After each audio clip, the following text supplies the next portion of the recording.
Tu te poses des questions sur le sport, tu veux des réponses claires, tu es au bon endroit. Dans cette vidéo questions-réponses, je vais te guider pour que tu aies la meilleure approche à avoir dans ce domaine. Alors, tu es prêt à écouter?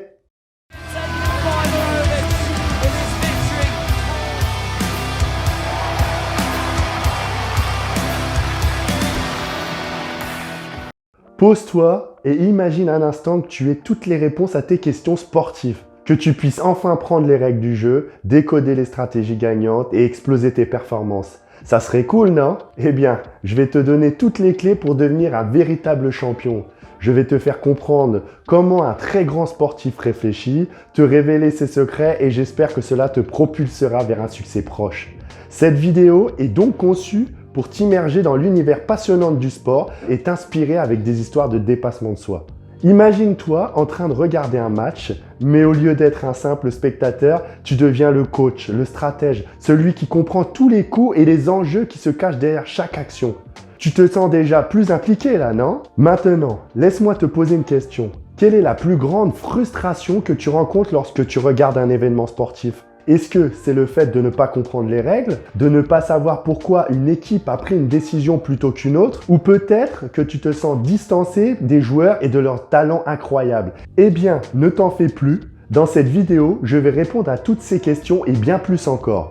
Je vais démêler pour toi les ficelles du sport et essayer de te donner une compréhension de ce qui se passe sur le terrain. Plus besoin de te sentir perdu ou frustré. Désormais, tu seras armé de connaissances et de stratégies pour apprécier pleinement chaque moment sportif. Que tu sois un fan passionné, un joueur confirmé ou simplement curieux. Mets en pause la vidéo et essaye de répondre à ces questions avant de découvrir mes réponses. Qui est pour toi l'athlète le plus complet dans son sport? Alors, pour ma part, c'est Novak Djokovic, parce que je le trouve exceptionnel, que ça soit en termes de qualité technique, de physique ou de mentalité. Le mental, pourquoi? Parce qu'il a beau être pas très bien aimé du public, parce que les gens le trouvent pas humble, le trouvent prétentieux, mais pour ma part, c'est quand même quelqu'un qui ne s'occupe pas des gens autour de lui.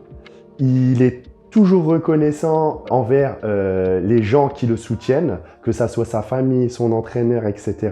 Pour moi, c'est une qualité pour un sportif de haut niveau. Il faut jamais oublier d'où l'on vient et ça, c'est important. Conseil numéro 1, bien sûr. Ensuite, je dirais physique. Il s'entraîne tous les jours car il est professionnel. Ça ne change pas à ma vision des choses, hein. Plus on s'entraîne, plus on est meilleur. Et en plus de ça, si on a un talent, si on l'entraîne tous les jours, c'est encore mieux. Ensuite, dans tout ce qui est technique, je le trouve assez posé. Il est très robotisé, dû à un entraînement assez régulier, je pense, et toujours les mêmes gestes. Il faut que ça soit naturel pour lui. Et pour ça, il faut passer par de l'entraînement intensif et tous les jours. Un moment qui t'a marqué. Alors pour moi, je dirais Ronaldinho quand il s'est fait applaudir par l'équipe adverse du Real de Madrid. Et en plus de ça, il m'a remis la médaille de bronze que j'ai gagnée en Thaïlande à Bangkok pour ma 3e place à la Coupe du Monde. J'ai pu discuter un tout petit peu avec lui. Il m'a dit félicitations et ça restera à jamais gravé. Quel scandale sportif t'a le plus choqué? Alors, il n'y a pas si longtemps, on en a parlé aux infos. Paul Pogba qui s'est fait attraper pour dopage. Les conséquences ont été terribles parce qu'il a été suspendu pendant 4 ans. Désolé pour lui. Après, on verra bien par la suite, hein. Mais après, ce qu'il faut souligner, c'est les répercussions que ça peut avoir sur une carrière. Même si les compléments alimentaires sont conseillés, il faut toujours faire attention et regarder bien ce qu'il y a à l'intérieur. Et ça serait bête de s'arrêter juste pour un petit produit qu'on n'aurait pas vu dans une notice, etc. Donc faites bien attention, prenez pas n'importe quoi et n'achetez pas n'importe où. Donc pour conclure, il faut souligner l'importance de la diversité et de la passion dans le monde du sport, ainsi que l'esprit de compétition et de dépassement de soi. C'est tous les points que j'ai abordés juste avant. Et toi, quelles sont les questions sportives qui t'intriguent le plus? Partage-les avec nous dans les commentaires et je pourrais peut-être les inclure dans une prochaine vidéo. N'oublie pas de t'abonner à la chaîne et de liker, c'est important. Ciao!